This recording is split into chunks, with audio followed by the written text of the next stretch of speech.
Madhava Kunjabihari Jaya Gopijana Vallabha Girivardhari Jana Vallabha Girivardhari Yasodanandana Prajajana Ranjana Yasodanandana Prajajana Ranjana Yamuna Tira Vanachari Yamuna Tira Vanachari Jaya Radha Madhava Kunjabihari Madhava Kunjabihari Jaya Prabhupada Jaya Prabhupada Jaya Prabhupada Jaya Prabhupada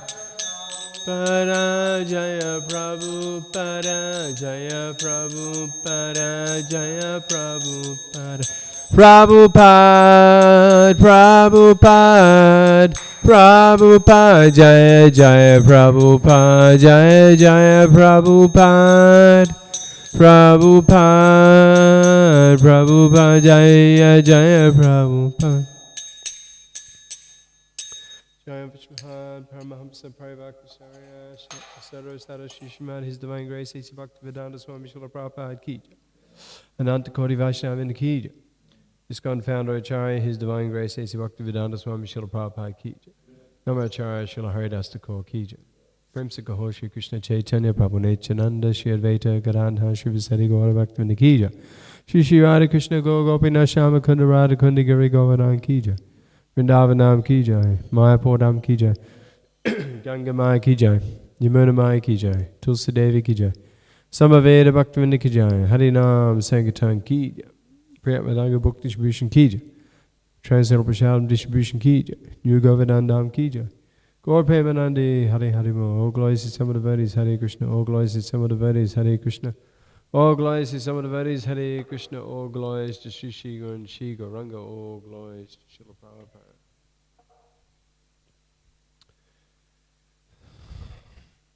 Om Namo Bhagavate Vasudevaya Om Namo Bhagavate Vasudevaya Om Namo Bhagavate Vasudevaya. Reading from the Srimad Bhagavad-gita as it is, Chapter 2, entitled Contents of the Gita Summarized, Text 15. Yam hina vyatayantyete Purusham Purushashabha Samaduka Sukham Dhiram Somritat Vaya Kalpate Yam hina vyatayantyete Purusham Purushashabha Samaduka Sukham Dhiram Somritat Vaya Kalpate Yam hina vyatayantyete Purusham Purushashabha Samaduka Sukham Dhiram Somritat Vaya Kalpate.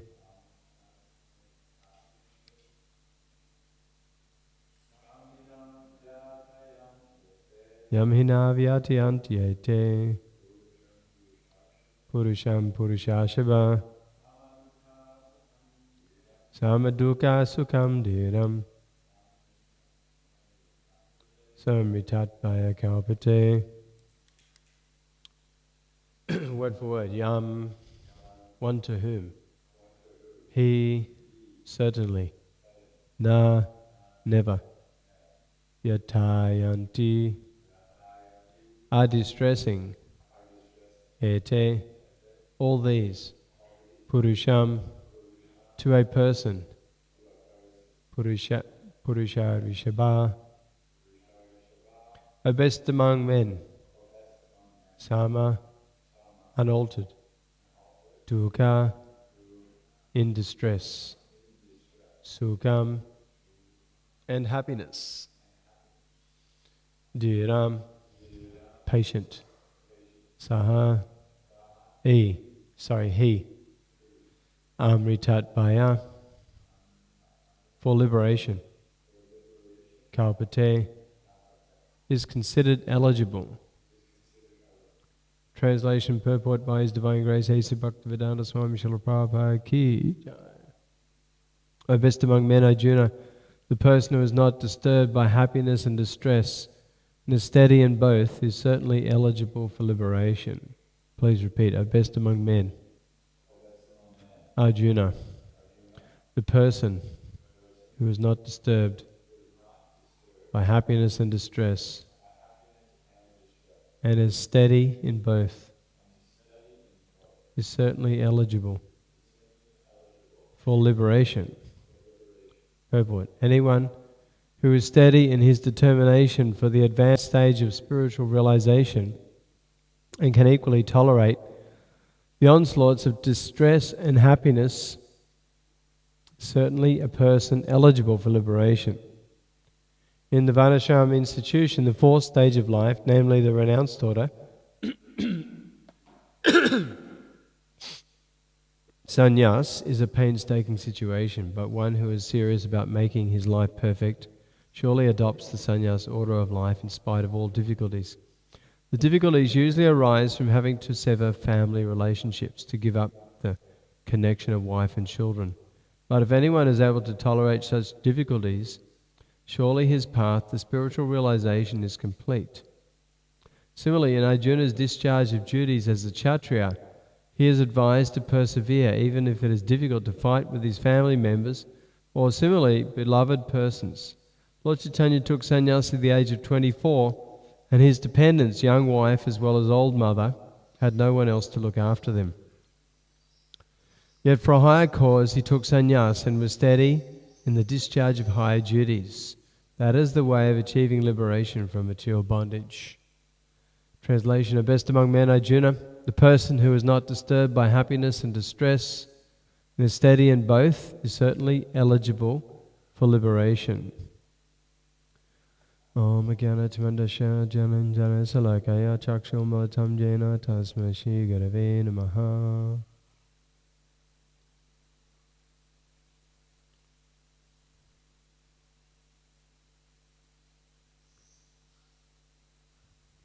So this is a very powerful verse. Krishna's preaching to Arjuna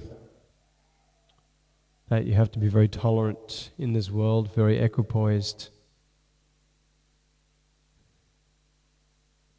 for advancing, especially for advancing spiritually.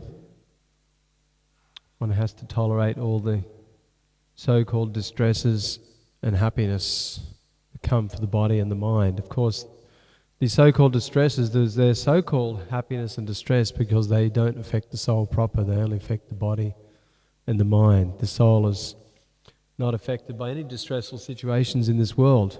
As Krishna says in a later verse, 219, Nainam chintanti shastrani nainam ahati bhavaka na chainam klediyantyapo na shoshayati maruta. Said, the soul can be neither killed by weapons, nor burnt by fire, nor moistened by water, nor withered by the wind. The soul is eternal by nature, full of happiness and full of knowledge. Sat Chit Ananda Vigrahan, we have an eternal form. Sat, eternal, Chit, full of knowledge, Ananda, full of happiness, and Vigraha, we have an eternal form. So the nature of the material world is that everything is temporary. We have these material bodies that have a beginning and an end.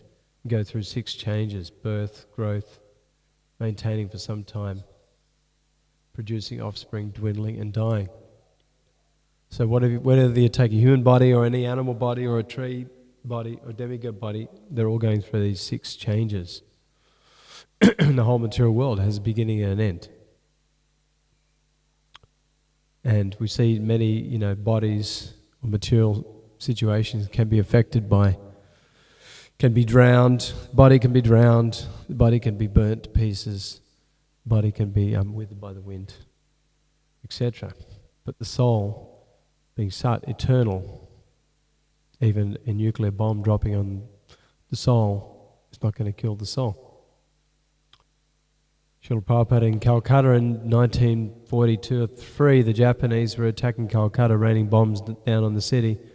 Everyone was warned to go to the bomb shelters. Srila Prabhupada wasn't disturbed. He was taking his dinner, kachoris and different things. He was thinking, if Krishna wants to come and take me in the form of the bomb, then I'll see Krishna in the form of a bomb. Of course, Krishna saved him. Because Krishna had a wonderful arrangement for him to spread Krishna consciousness all around the world. So these are nice qualifications of a devotee to become eligible for liberation and to achieve the advanced stage of spiritual realization. So we should all be aiming at achieving the advanced stage of spiritual realization, or the topmost level of Krishna consciousness, pure unalloyed love for Krishna, free from all desires for material gain, name, fame, adoration, distinction, mental speculation, fruitive activities.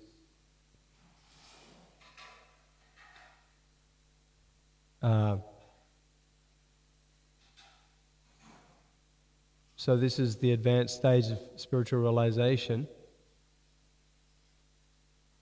And Srila Prabhupada says that the renounced daughter, fourth stage of life, is a painstaking situation. But if one is serious about making his life perfect, he surely adopts the sannyas order of life in spite of all difficulties. The difficulties arise from having to sever family relationships, giving up connection with wife and children. So we're very attached in this material world. It's very difficult to give up these attachments. And ultimately, sannyas is the fourth order of life, where one gives up all material attachments. Even he becomes like socially dead.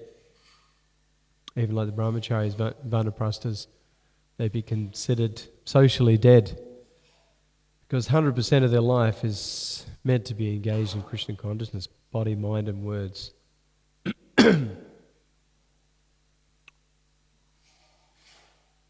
But we can all consider that, sannyasa is not just a state of like cloth, as Srila Prabhupada would say, but it's a state of consciousness.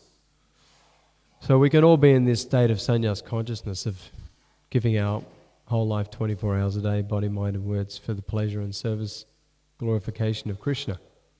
Whether we're in the grihastha life, vanaprastha, brahmachari, sannyas, we can all be in this state of consciousness. Even the ladies can be in this sannyas consciousness.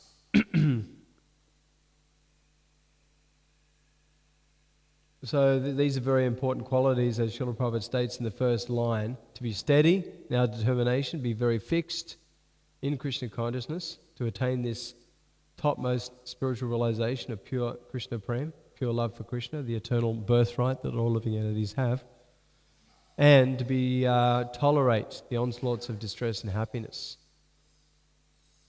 He says one who has these two qualities, very steady in his determination for achieving full Krishna consciousness, and be very tolerant, despite all the so-called dualities of this material world, is very, very much eligible for liberation. What is that liberation? There's different types of liberation. The Mayavadis, they desire sayuja, merging with Krishna. The devotees have different types of liberation. Saloka, some desire to go to the same planet as the Lord. Sarupya, achieving the same bodily form as the Lord. Shashti, the association of the Lord. Sashti means, the same opulence as the Lord. Samipya, the association of the Lord in the spiritual world. The most advanced devotees, they don't even care about these topmost liberations. For them, even staying in this material world, if they're fully engaged in Krishna's service and fully preaching Krishna consciousness, that is as good as liberation in the spiritual world. That is also liberation. Iha yasha kalaya dashe kamana manasagira nikalasvapyavasasu jivan muktasu uchite. A person who has engaged his words, his body, his mind in the service of Krishna is considered a liberated soul, even while living in this material body in this material world. Prabhupada said you don't have to worry about your liberation. Automatically, by becoming Krishna conscious and giving Krishna consciousness to others, you're automatically guaranteed liberation. Mam cha yo vyabhicharena bhakti yogena sevate sagunan samatitjaitan brahma boyaya kapite. One who engages in full devotional service, unfailing in all circumstances, at once transcends the modes of material nature, thus comes to the level of Brahman, or full Krishna consciousness. So if we engage in full Krishna consciousness, unfailing, never giving up Krishna consciousness, we can transcend the modes of material nature. The modes of material nature are very powerful. Daivi heshu gunami mamama darachaya mamevaya prabhajante maim etam tarantite. Krishna says, this divine energy of mine is difficult to overcome, but those who have surrendered unto me can easily cross beyond it. So we're as good as being situated in the spiritual world as long as we're fully, always remembering Krishna, never forgetting Krishna, always engaging in Krishna's service, giving Krishna consciousness to others. Material life means, Srila Prabhupada said, always lamenting and hankering. People hanker for so many different goals. They want to be rich, they want to be famous, they want to accumulate so many material possessions, have the latest cars, go on so many nice holidays, have a nice family situation. And when they don't get everything that they're hankering for, then they're always lamenting how they were never satisfied. So this is the nature of the material world, because that happiness is very flickering and temporary and limited, and we're never fully satisfied. Even we have the most beautiful partner, we have, the greatest wealth, a wonderful house and so many nice cars and servants and followers, still people are not satisfied. Still they're in anxiety. This is Kuntha, the world of anxiety. Without Krishna consciousness, everyone is in anxiety constantly. Whether on this planet, the hellish planets, or the heavenly planets. But spiritual life means Vaikuntha, Vaikuntha consciousness. Srila Prabhupada said, my disciples previously, they were drug addicted, meat eating, sex mongering hippies. Now they're looking like they're Vaikuntha men and ladies coming from the spiritual world, smiling from ear to ear, Kuntimala, Japamala, shaved heads, saris, dhotis, tilak, and always eagerly ecstatic consciousness to serve Krishna. So this is the transformation. Yata kanchana tamyati kamsham rasha vidanata. Now Hari Bhakti Vilas, it describes that as an expert alchemist can transform base metal into gold by mixing it with mercury in an alchemical process, so a bona fide spiritual master can transform even the most iron-like conditioned soul into a golden-hearted lover of Krishna.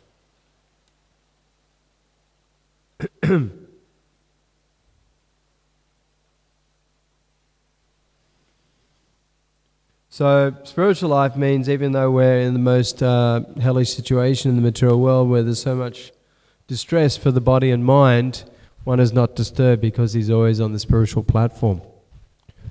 Hare Krishna.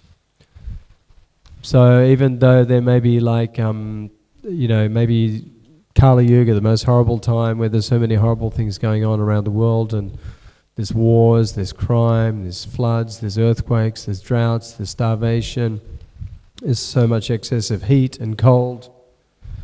But a devotee, he's always blissful in Krishna consciousness. He's not disturbed by any of these situations because he's always on the spiritual platform. Like Srila Prabhupada, even on his deathbed, his body was racked with many diseases, an old age disease and so many different ailments. But still his consciousness was firmly fixed at the lotus feet of Krishna and firmly fixed on doing his service of translating the Srimad Bhagavatam and preaching Krishna consciousness. So even in his last days, whoever came to him, he was preaching Krishna consciousness and translating the Srimad Bhagavatam. Translated the last chapter that he translated, chapter 13 of the 10th canto, and you can read the translations, purports, the most amazing purports on the chapter of Lord Brahma stealing the boys and calves.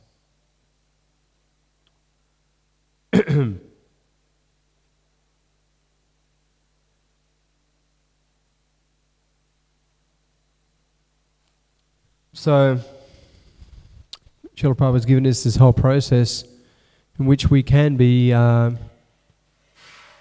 very quickly advance to the most advanced stage of Krishna consciousness, and at the same time we can be very tolerant to all the so-called distresses that surround us in this material world.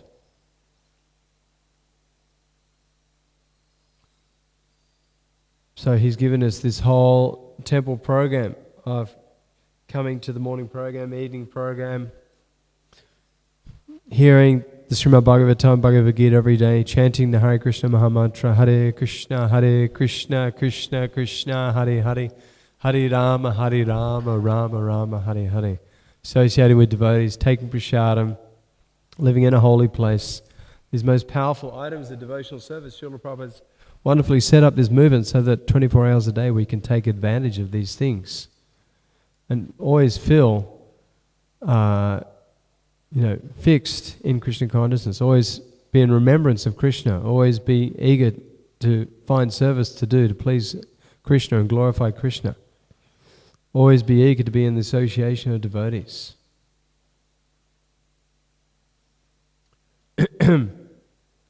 So this, all the rules and regulations, they hinge on these two most important rules. We have to always remember Krishna, never forget Krishna, the Supreme God, the Supreme Personality of Godhead.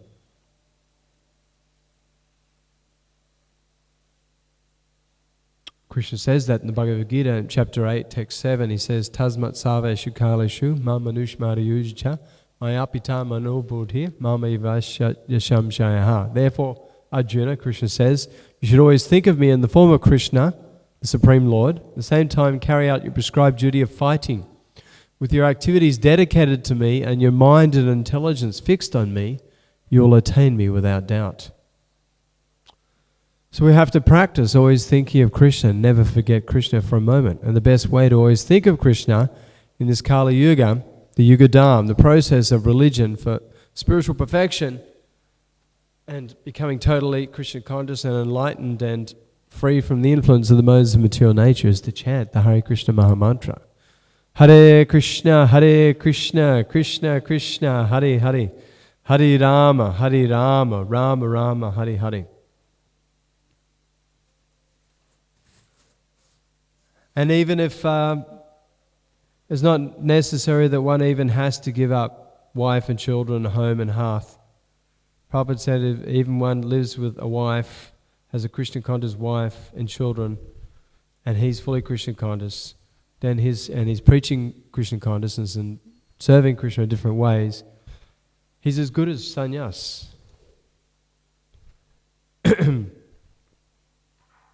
Of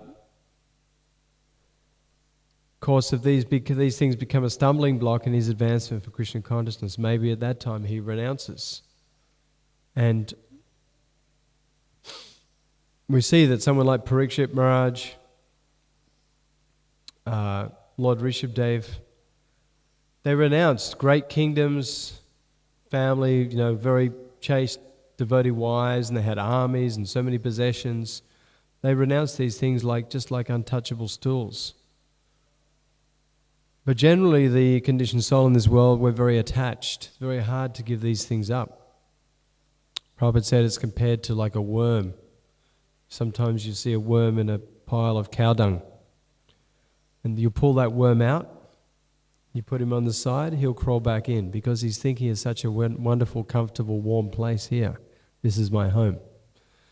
So our so-called enjoyments in this material world, hearth and home and material pleasures and mundane relationships, the happiness there is very insignificant compared to the happiness of the unlimited Anandam Buddhi Vardhanam, the unlimited ocean of happiness of Krishna consciousness.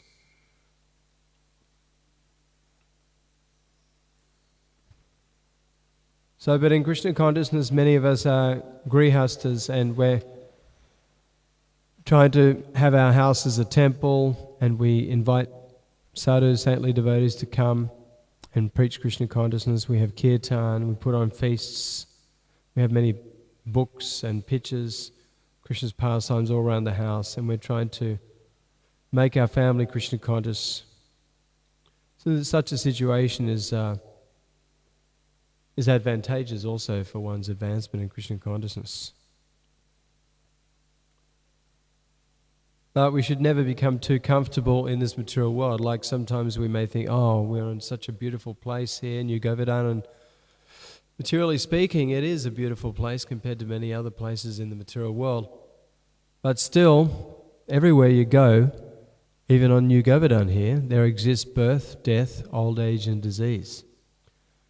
Srila Prabhupada once asked someone, like, what is the birth rate in India? Not sure whether there was a devotee he asked, but the devotee couldn't give an answer, and Prabhupada is 100%, like anywhere else in the material world. So even you come to this wonderful transcendental Dham, still we shouldn't forget that just around the corner for this body is old age, disease and death. Even devotees have to get old and die. But for a devotee, getting old means getting closer to going home back to Godhead, or at least taking birth in this material world again in a family of devotees, where he can take up Krishna consciousness again. Suchinam Srimatam Gehe Yoga Brashta Bhajayate, Krishna says in the Bhagavad-gita. One who falls away from Krishna consciousness after short practice, he takes birth in a family of rich aristocratic people or brahmanas.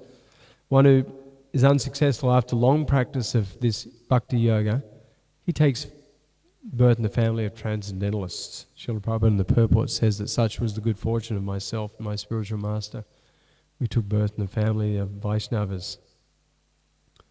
So we should never get too comfortable thinking I've got a wonderful situation, because at any time situation can be turned around. We don't know. Trust no future, no matter how bright. Just like, this is a very graphic example, but there was a man, he was punished to hell. And he had three choices, and he was in an elevator. They gave him three levels in a building in an elevator. Three choices, he could choose which level he wanted, which level of hell. So he opened the door on the first level, and it was like scorching, blazing heat. He said, no, that's too severe. So he went to the next level, opened the door, and it's like freezing cold. And he thought, no, that's a horrible hell, I can't get out there. You open the door on the third level, and it's like an ocean of stool and vomit, and there's a whole lot of people sitting up to their waists in this horrible situation, and they're like all drinking cups of tea and smiling and thinking they had a very nice situation. So he gets out there thinking that's not too bad, and as soon as he gets out, he's in the ocean of vomit and stool. The whole situation's turned upside down. Graphic example, but you get the point. Or just like in the Mahabharata, it talks about a man being chased by a tiger. He comes to a cliff, trying to get away from the tiger. So he looks down the cliff, and the bottom in the river there's some crocodiles. So he's realizing he can't go down there, and he can't go back onto the land. There's a tiger waiting to get him. He looks up, there's a tree hanging over the cliff. There's a branch coming out. He grabs onto that branch for his dear life. And gradually, he's losing his strength. You know, if he lets go, he falls to the crocodiles. If he tries to get back onto the land, he's eaten by the tiger. He looks up, and there's a bee's hive and some honey dripping out, and he catches the honey on his tongue, and he's thinking, that's amazing honey. I've never tasted any such wonderful, sweet taste as this honey. And he forgets his impending death. So this is our situation in the material world. We get infatuated with a little bit of so-called happiness of, eating, sleeping, mating, defending, accumulating material possessions, having a nice job, having many followers, having so much money in the bank.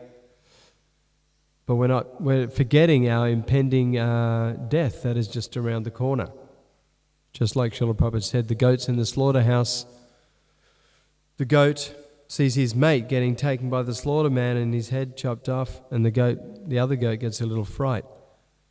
But the next second he's back eating the grass, forgetting that he's next in the line.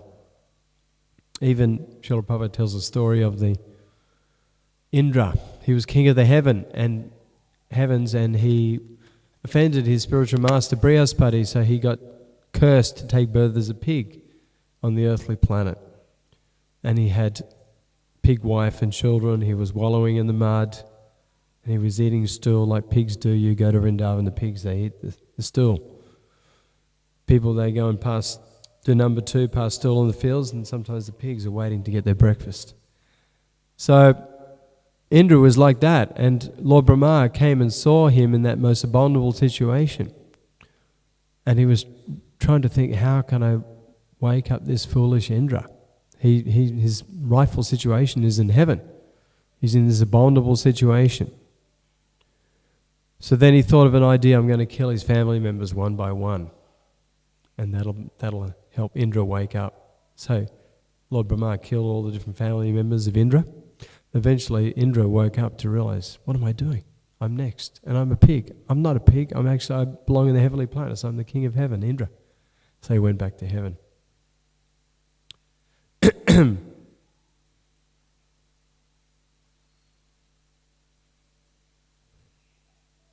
So materialistic life without Krishna consciousness is called Grihamedi life, or the deep dark well of material existence. Andakupam, the deep dark well of blindness. People are living blindly in this material world, and they're following so many blind leaders. And what is the result? The blind leaders are leading them into the ditch of ignorance. Just like in India, apparently, I haven't seen, but apparently there's sometimes many old wells that are not used, and sometimes they get covered over with grass. You may be walking in the field. If you're unfortunate, you don't see the well and you fall down in the well. And no matter how loud you scream from the bottom of the well, no one's going to hear you. Unless someone comes along and actually sees you in the well, lowers a rope, then maybe you have a chance of getting out. So materialistic life, it means we're in the well of material existence, the deep dark well of ignorance. Unless we're given the rope of Krishna consciousness by Krishna and the spiritual master, there's no hope of getting out of this deep dark well of material existence. So even we get that rope, if we're very fortunate we get that rope, we're pulling ourselves up. But there's so many tests along the way, just like in Krishna consciousness, we're trying to advance in Krishna consciousness, and maybe so many tests. Devotees sometimes gets tests by attraction to the opposite sex, or is tested by the allurements of wealth and money and maybe fame and adoration. So these tests are like man climbing up the rope to get out of the well, and there's rats gnawing at the rope, and there's some wasps, hanging at the top to bite him, and there's a tiger on top. Even if he gets out, there's a tiger. So many tests in the path of Krishna consciousness.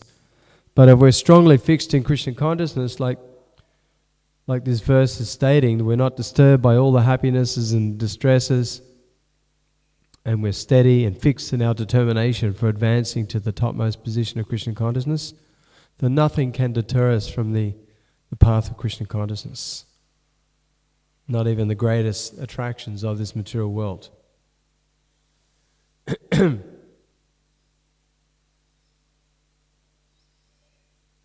And Srila Prabhupada says in this purport that gives the example that Arjuna, he didn't want to fight because he saw on the opposite side where his family members, his cousins, his uncles, his grandfathers, his friends, military teachers, like this. But Srila Prabhupada said he had to do his duty as a Kshatriya, even in such difficult situations.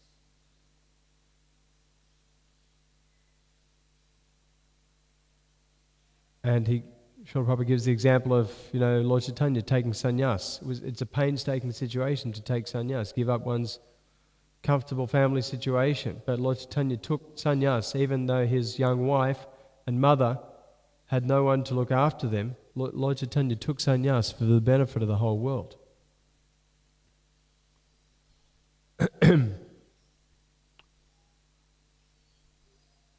So Srila Prabhupada would say that the only thing lacking in this world is Krishna consciousness. People, it's not necessarily, as I said before, that everyone has to take sannyas, but we all have to be Krishna conscious. to achieve the topmost goal, Krishna Prem, Prema Pamata Mahan, the highest goal of life. There's Dharma, Artha, Karma, Moksha, the four materialistic goals of life. People perform religious activities for materialistic gain, for sense gratification. When they're frustrated, they want liberation. They want to give it all up and become one with God. But Prabhupada says the fifth goal of life is Prema Pamata Mahan, the achieving pure love for Krishna.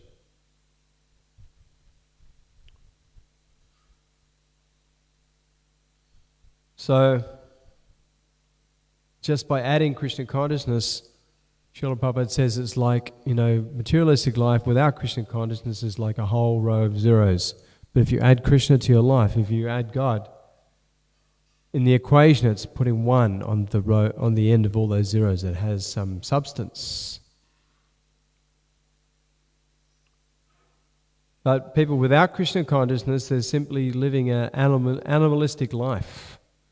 Without this transcendental knowledge, then people don't know properly how to act in this world. And they're simply acting like animals, like dogs, like hogs, camels and asses.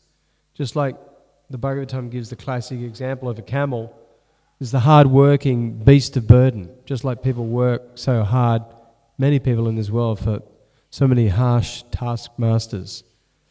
And, they get a little bit of pay at the end of the day, but they're working so hard.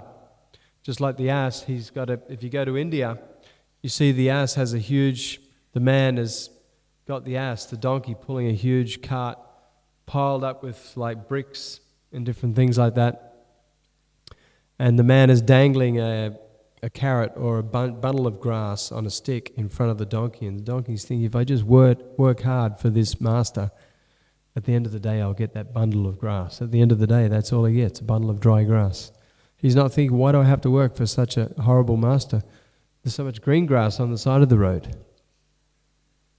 So people are working for, so many selfish, false masters in this world. They hate their job, they hate their boss, but they're forced to fulfill their material desires and their goals. They're forced to work in very unfavorable situations.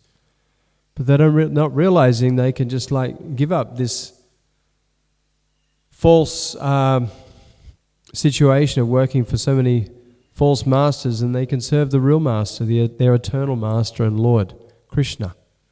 If we serve Krishna with love, under the guidance of our spiritual master like Srila Prabhupada, then we can be happy 24 hours a day. And we can always be free from all material anxieties and free from all material desires that bring us so much distress and suffering.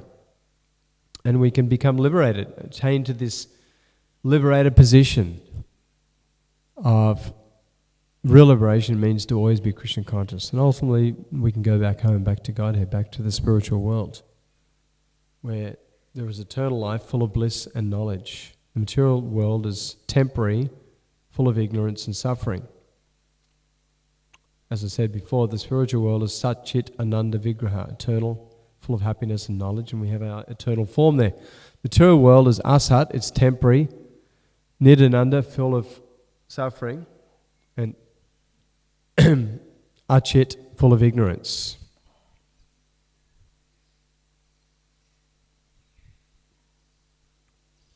So as alongside with becoming Krishna conscious by reading Bhagavad-gita, chanting Hare Krishna, worshipping the deities, associating with devotees, living in a holy temple, holy abode like this, we have to give Krishna consciousness to others. We have to realize that people are performing so many horrible activities, so many sinful activities out there, and their future is very dark. People, so many people in the slaughterhouses chopping off, so many heads of animals every day. They don't know what they're doing. They don't know the horrible, sinful, heavy reactions for these sinful activities. There's, in Kali Yuga, intoxication, drug abuse is out of control.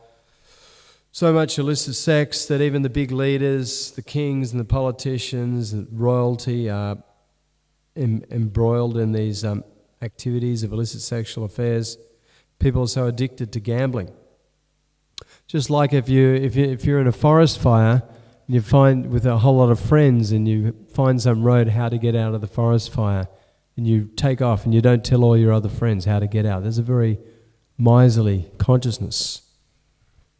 And you'll be culpable, you'll be responsible for not giving those, your other friends, the path out of that forest fire. So this material world is a blazing fire of material existence.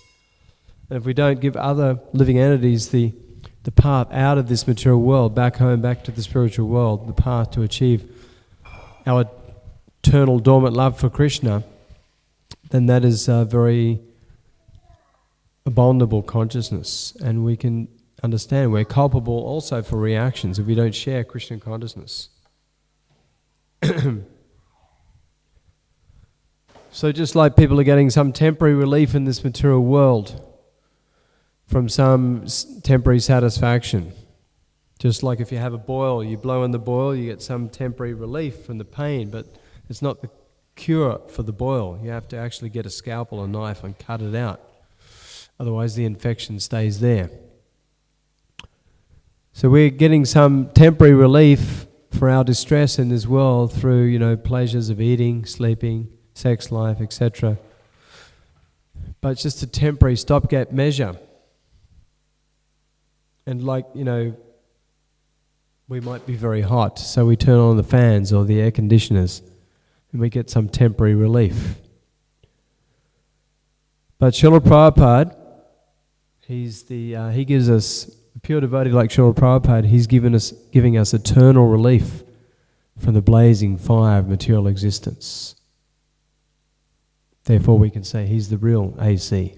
AC Bhaktivedanta Swami Srila Prabhupada Ki Jai. So we just have to take shelter of his lotus feet, take shelter of his process that he's given us, take shelter of the instructions given by Krishna and the pure devotees in the Bhagavad-gita, Srimad Bhagavatam, and stick to Krishna consciousness through thick and thin. Never give up. There may be so many trials and tribulations, sometimes we may fall off the path. We have to pick ourselves up and keep going. We may become allured in this material world. Sometimes devotees become allured by women, wealth, or prestige, or fame, and they leave. They give up Krishna consciousness. But even if we leave for some time, we've got to always remember how much more happy I was in Krishna consciousness, and always constantly bring ourselves back to the lotus feet of Guru and Krishna. Okay, so we'll finish there. Does anyone have any questions? Comments? We have a microphone there if you want to. Is it turned on, or you can? Hi. We could just read before we have some questions, we'll just read the verse again because some of you weren't present here at the beginning of the class. So it's Bhagavad-gita chapter 2, text 15. O best among men, Arjuna, the person who is not disturbed by happiness and distress and is steady in both is certainly eligible for liberation. You have a question or comment? Yeah, just I thought a lot of the analogies that you picked out for this were very appropriate and nice to meditate on.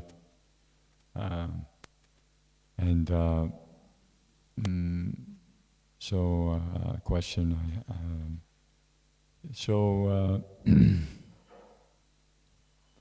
Krishna before this, he says, Martra Sparsas Kondeya, we tolerate the non-permanent appearance of happiness and distress which comes and goes.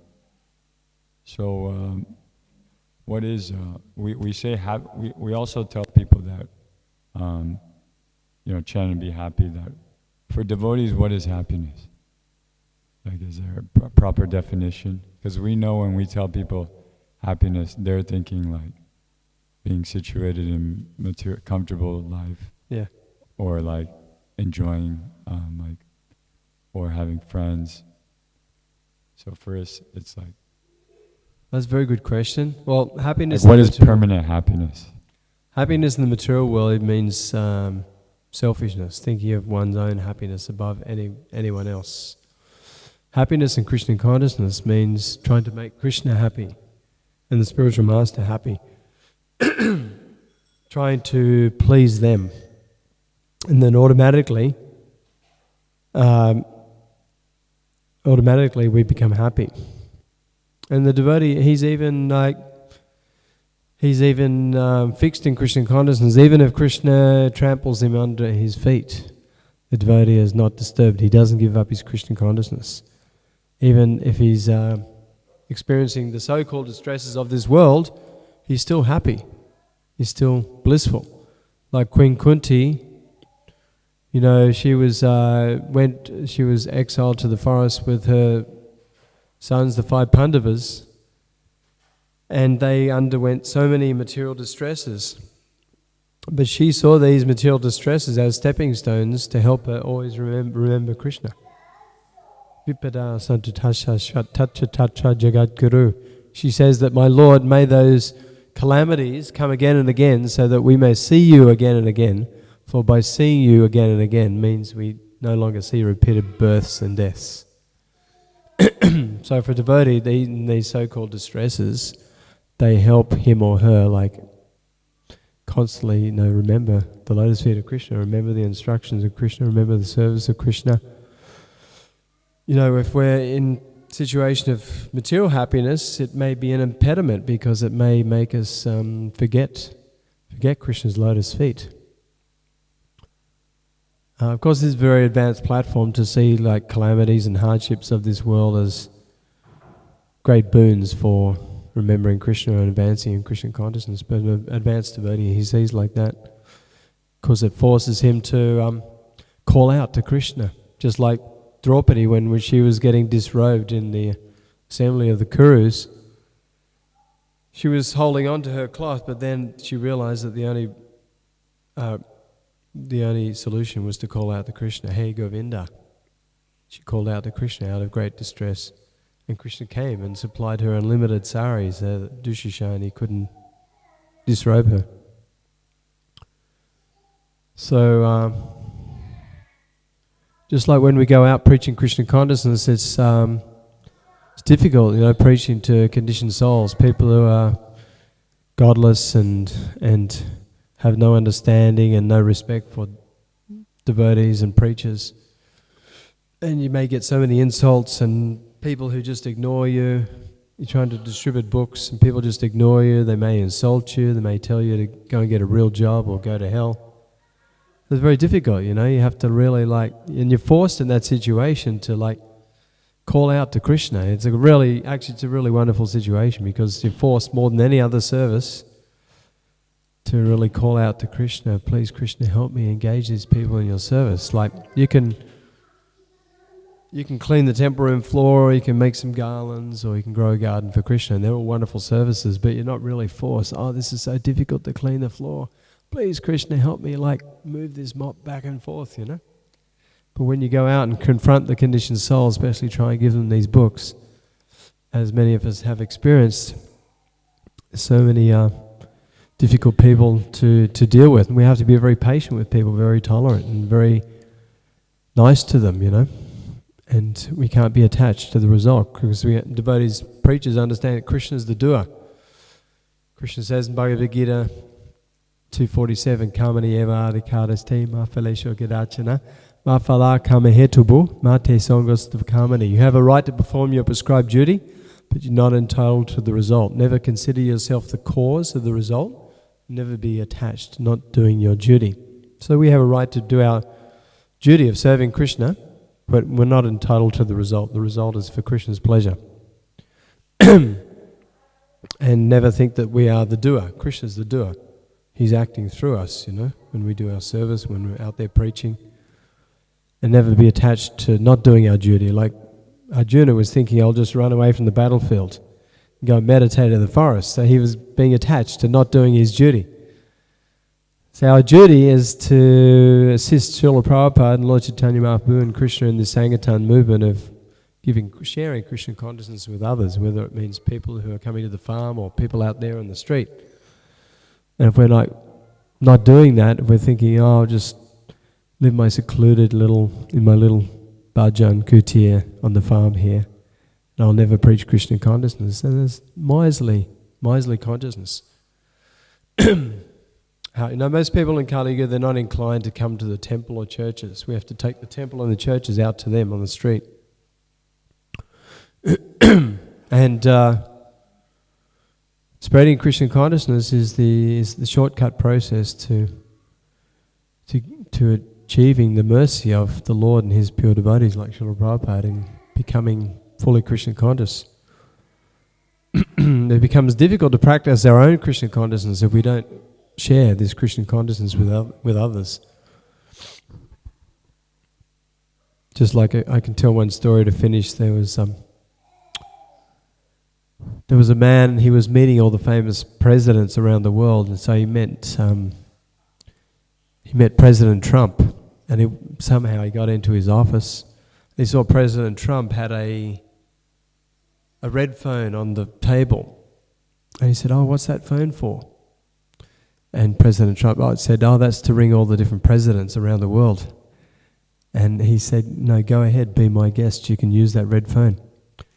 And Trump said, "But it costs, like hundreds of dollars a minute." And the man said he balked. And then he saw a golden phone golden phone, and that's right. And Trump said, "Oh, that's a line to God, but it's a long distance call, so it's going to cost you like thousands of millions of dollars." So the man, he didn't try it, so he left and he went to Russia somehow. He met President Putin, and same thing. He went into the office, the red phone, to ring all the presidents around the world, and then he saw a golden phone. Putin said, "Oh, that's a direct line to God. Go ahead, be my guest. You can use the golden phone." The man was about to use the golden phone. Putin said, "Well, it's a long distance call, so it'll cost you millions of dollars." The man, he thought, "No, I haven't got that sort of money." So he went to Vrindavan, and he met the temple president of Vrindavan. I just can't remember his name. Temple president at the moment. But the temple president, he said, he also had a red phone to ring all the different presidents, around the world. And he had a golden phone, and he said, "That's a direct line to Krishna." And the man said, "Oh, but isn't it a long distance call, so it'll cost a lot of money?" And the temple president said, "No, it's a local call, so Krishna's right here in Vrindavan, it's a local call." So that's it, like we're home in this temple is like as good as Goloka Vrindavan, the spiritual world. It's as good as Vrindavan in India, or Mayapur. So Krishna's right next to us. He's not long distant call away, He's right here. He's right here in the temple, He's right here in these books. He's right here in the hearts of the devotees. He's right here in Prasadam. So we have to take advantage because Krishna's very mercifully come so close to us. We can be surrounded by Krishna in His many different powerful forms. He's coming in His deity form, in the holy name, the Hare Krishna Mahamantra, Hare Krishna, Krishna Krishna, Hare Hare, Hare Rama, Rama Rama, Hare Hare. In His literary incarnation, the Bhagavad-gita, Srimad Bhagavatam. And in Prasadam is another form of Krishna. He's especially in the heart. He's in the hearts of all living beings, but especially in the hearts of His devotees. So Krishna's here, so close. We have to take advantage every day, 24 hours a day. We can be taking advantage of these ways in which Krishna is especially manifest to give us the topmost benefit and a wonderful opportunity to become very purified and very advanced in Krishna consciousness. Krishna is everywhere. No devotee sees Krishna everywhere. Like even in the different later chapters, Krishna mentions how He's present in material nature. I am the taste of water. Rasoham apsakuntaya. I am the taste of water. Prabhasmi shashashuryayo. I am the light of the sun and the moon. Pranavasava Vedeshu. I'm the syllable Om in the Vedic mantras. Sabda K. I'm the sound and ether. Any sound we hear, that's a form of Krishna. Purusham Rishu. Any ability in man, that is Krishna. Krishna says, of immovable objects, I'm the Himalayas. Of aquatics, I'm the shark. Of beasts, I'm the lion. Of sacrifices, I'm the chanting of the holy names, japa. So, and even the Bhagavatam describes that the mountains are like Krishna's bones, and the trees are like the hairs on His body, and the clouds are like the hair on His head, and the sun and moon are like His eyes. So the devotee sees Krishna everywhere. But it's not that we think, well, Krishna's everywhere, therefore I'll just worship a tree. or I'll worship my wife or my husband, or worship some prostitute. No, you're not going to make advancement in Krishna consciousness. Rather, you may become degraded. But if we worship the authorized forms of Krishna, his deity form, Bhagavad-gita, Bhagavatam, the holy name, worshipping, serving the devotees. These are authorized methods to serve and worship Krishna in the authorized scriptures. Srila Prabhupada says you can think, well, I'll just make my own mailbox and I put it on the side of the road and I'll put my letter in and my letter will go to my friend overseas in America. No, it won't go anywhere. But if it's an authorized mailbox by the GPO, or you put your letter in actually in the GPO, your letter will go all the way over to America to your friend. So similarly, we can't just concoct our own form of worship and think that we're going to achieve love for Krishna and perfection of life. But we follow the authorized process, we can achieve that perfection. Just like Prabhupada gives the example, if you're sick, if you take prescribed medicine by a doctor, then you can become relieved of your sickness. But if you think, I'll just concoct my own medicine, you're not going to cure your illness. So the Bhagavad-gita, this is like the medicine, and the chanting of the Hare Krishna Maha Mantra, this is the medicine for our diseased, forgetful condition of our eternal relationship with God, with Krishna. And prasadam, that we're about to take some prasadam, food offered to Krishna, is the diet. Now when someone's sick, the proper doctor doesn't just give him good medicine, but he restricts his diet. Not like the modern hospitals. You go there, they give you so much medicine, but they let you eat whatever you want. I remember as a kid, ice cream and jelly, right, in the hospital. You're completely sick, but they're still giving you ice cream. What? Doesn't make sense.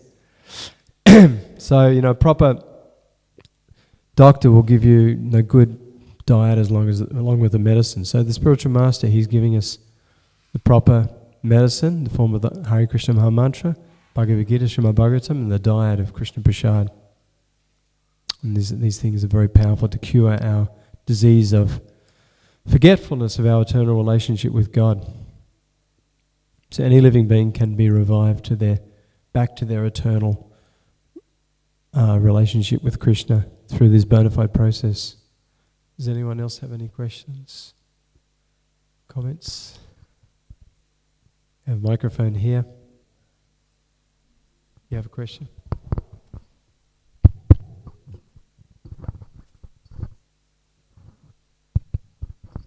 Hi, it was really nice whatever you said about Krishna, as well as that kid fellow. And you said we need to be steady in hard times as well as good times. That is what Krishna always advocated. And I personally want to be like Arjuna. That's my desire, to simply bow down in front of him and simply follow whatever he has said in Bhagavad-gita. And although he was 5,000 years ago, but we still follow each and everything that he said, and he is, existing everywhere. And my only question is, like when we talk about good times and pleasurable moments, we can ignore that, because that is easy to ignore. But like when we go through, hard times, the way Draupadi went when she was being disrobed, and even, Pandavas throughout their life, they had a very hard life. So when we go through those kind of moments, obviously we have to keep chanting the Krishna Mahamantra, but like how to face that hard time which Draupadi went through, because that is something which actually brings us more close to Krishna, to be honest. But sometimes that becomes, too tough, because, that is my only question to you, that how to still remain calm and normal, in those well, it's possible phases. by, like Arjuna says, it's more difficult to control the mind than the raging wind. Krishna says it's possible by constant, suitable practice and detachment. So we have to constantly practice Krishna consciousness, and be detached from the material allurements and attractions of the material world. And then when so many so-called even big distresses come our way, we won't be disturbed. We'll always still remain fully Krishna conscious, and it'll help us remember and call out and pray to Krishna like that. But you can't expect to, be in that situation where big distress comes along and we can just automatically think of Krishna. We have to practice all throughout our life. So just like we may think, well, I don't need to take up spiritual life now, I'll just wait till I'm old, and when I'm just before I pass away on my deathbed, then I'll think of Krishna. No, it's not going to be possible. Just like there's a story of a man, and he was very attached to his family, and on his deathbed he lost his voice, and the family members are all saying to the doctors, can you give him some sort of medicine injection to make him speak again, because they were just thinking, we want to find out where his wealth is, where his money is. And as soon as he got that injection from the doctor, he just started speaking all sorts of nonsense. Don't forget to pay the bills and look after the animals, So he wasn't trained in his life in Krishna consciousness, so he couldn't give them the highest, ultimate welfare of Krishna conscious knowledge, nor were they trained, so they couldn't help him at his most crucial time to help him by chanting and reading the pastimes of Krishna to him. They were only interested selfishly in his wealth like that. So it takes constant practice and detachment, and hopefully by a lot of practice then we can become, even if some very difficult situation comes up, then we can immediately think of Krishna, call out to Krishna. And of course not that we're so advanced like the Pandavas or Queen Kunti or Draupadi, that we're put in such heavy, distressful situations. We can't imitate such personalities, but we can follow in their footsteps. Following their footsteps means to always be engaged in Krishna consciousness, always serving Krishna, always remembering Krishna, always glorifying Krishna like that. These great souls, these great devotees are very highly Nityasiddhas, exalted, can't imitate. Mahajano yena katasa panta, the Mahabharata says we have to follow, not imitate, follow in their footsteps. Okay, so I think we'll finish there. It's time for prasadam. Thank you for coming, attending the Bhagavad-gita class. Shri Bhagavad-gita ki jai, Srila Prabhupada ki jai. Hey Krishna. So nice we got a little bit of a group. When we started, it was only 2 of us. Thank you for all coming. Hare Krishna.